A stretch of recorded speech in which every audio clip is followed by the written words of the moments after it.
একটি জেলা কত দ্রুত উন্নত হবে তা অনেকাংশে নির্ভর করে ওই জেলার যোগাযোগ ব্যবস্থার উপর। একটি জেলার সাথে ও দেশের রাজধানী বা অন্যান্য জেলার সাথে যত কম সময়ে ও যত সহজে যাতায়াত করতে পারবে ততই ওই জেলা সমৃদ্ধশালী হবে। বাংলাদেশে যোগাযোগ ব্যবস্থায় তিনটি পথ বা মাধ্যম রয়েছে: জল, স্থল ও আকাশপথ। কিশোরগঞ্জ বাংলাদেশের উন্নয়নশীল জেলা। কিশোরগঞ্জ ঢাকার সাথে সম্পর্ক স্থাপনের জন্য একটি মাত্র মাধ্যম রয়েছে, তা হলো স্থলপথ। যেহেতু এই জেলায় কোনো বড় নদী নেই এবং কোনো বিমানবন্দরও নেই, তাই কেবল স্থলপথে একমাত্র মাধ্যম। স্থলপথের মধ্যে রয়েছে সড়কপথ ও রেলপথ। কিশোরগঞ্জের এই দুই পথই অন্যান্য জেলার থেকে অনেকাংশে পিছিয়ে। এক কথায় কিশোরগঞ্জ পরিবহন সেক্টর বা যোগাযোগ ব্যবস্থা পিছিয়ে। কিশোরগঞ্জ 3 রাষ্ট্রপতি সহ অনেক মন্ত্রী ও ক্ষমতাশীল ব্যক্তির জেলা হওয়া সত্ত্বেও কেন পরিবহন জগতে পিছিয়ে, তা আজকের ভিডিওর আলোচ্য বিষয়। চ্যানেলটিতে নতুন হয়ে থাকলে সাবস্ক্রাইব করার আমন্ত্রণ জানিয়ে ভিডিওটি শুরু করছি।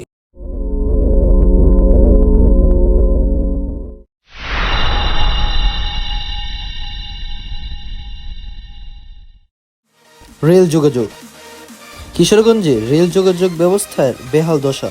বাংলাদেশের উন্নত সব ট্রেন কোচ উত্তরবঙ্গে। কিশোরগঞ্জে মধ্যম সারির ট্রেন দিয়ে সার্ভিস পরিচালনা করে রেল বিভাগ। কিশোরগঞ্জ ব্ল্যাকার্সদের প্রভাব অনেক বেশি, ফলে ট্রেনের টিকিট এক সপ্তাহ আগে না কিনলে টিকিট পাওয়া যায় না, কারণ ব্ল্যাকার্সরা আগে থেকে সকল টিকিট কিনে ফেলে।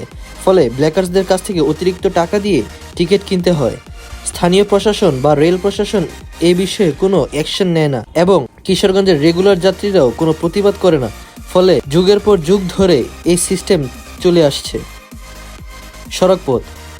কিশোরগঞ্জ সড়কপথে হাতে গোনা কয়েকটি স্থানীয় অপারেটর সার্ভিস প্রদান করে। বাহিরের বড় বড় উন্নত অপারেটরগুলো ঢুকতে দেয় না। কিশোরগঞ্জের একটা গোষ্ঠী প্রতিযোগিতা না থাকায় কোনো রকম সার্ভিসের নামে একচাটিয়ে ব্যবসা করছে। পরিবহন শ্রমিক থেকে শুরু করে মালিক সমিতি পর্যন্ত সিন্ডিকেটে এমনভাবে জর্জরিত যে তাদের দাপটে হানিফ, এনা, শ্যামলী কিশোরগঞ্জে ঢুকতে পারে না। যাত্রীদের তাই বাধ্য হয়ে এই সকল নিম্নমানের বাসে চলতে হয়।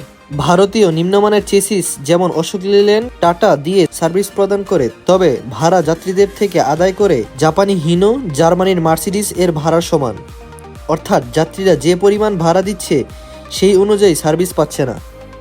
ঢাকা থেকে কিশোরগঞ্জ 120 কিলোমিটার, আবার ঢাকা থেকে কুমিল্লা সেম দূরত্ব। তবুও কিশোরগঞ্জ থেকে কুমিল্লার সড়ক পরিবহন সেক্টরটা অনেক গুণে এগিয়ে, কারণ তাদের উন্নত মানের রাস্তা ও উন্নত মানের বাস। সেম দূরত্ব, তবে কুমিল্লার পাড়ি দিতে সময় লাগে 2 থেকে 2.5 ঘন্টা এবং কিশোরগঞ্জের লাগে 3.5 থেকে 4.5 ঘন্টা। তাহলে চিন্তা করুন কতটা পিছিয়ে আমাদের কিশোরগঞ্জ। ভালো মানের নন এসি বাসই নেই, আর এসি তো দূরের কথা। একটি জেলার সমৃদ্ধি পাওয়ার জন্য যোগাযোগ ব্যবস্থা সক্রিয় করতে হয়। কিশোরগঞ্জে চলমান সিন্ডিকেটের বিরুদ্ধে যাত্রী সাধারণের মুখ খুলতে হবে, প্রতিবাদ করতে হবে, আওয়াজ তুলতে হবে। তবেই রেলপথ, সড়কপথ সহ সকল যোগাযোগ ব্যবস্থার সিন্ডিকেট ভেঙে দেওয়া সম্ভব। আমরা আশাবাদী কিশোরগঞ্জ সিন্ডিকেট ভেঙে যাবে এবং পরিবহনের প্রতিযোগিতা অন্যান্য জেলার সাথে টক্কর দিবে। আপনাদের কি মনে হয়, কিশোরগঞ্জ পরিবহন সেক্টরটা কি উন্নত হতে পারবে, অন্য জেলার সাথে তাল মিলাতে পারবে? মতামত কমেন্ট বক্সে জানাতে পারেন। কিভাবে কিশোরগঞ্জ অন্যান্য জেলার মতো পরিবহন সেক্টরে এগিয়ে আসতে পারবে তা নিয়ে কোনো ভিডিও চান কি না তাও কমেন্ট বক্সে জানাতে পারেন। সে সম্পর্কিত ভিডিও চ্যানেলে দেওয়ার চেষ্টা করব। আজ এ পর্যন্তই, দেখা হবে পরবর্তী কোনো ভিডিওতে। সে পর্যন্ত আল্লাহ হাফেজ।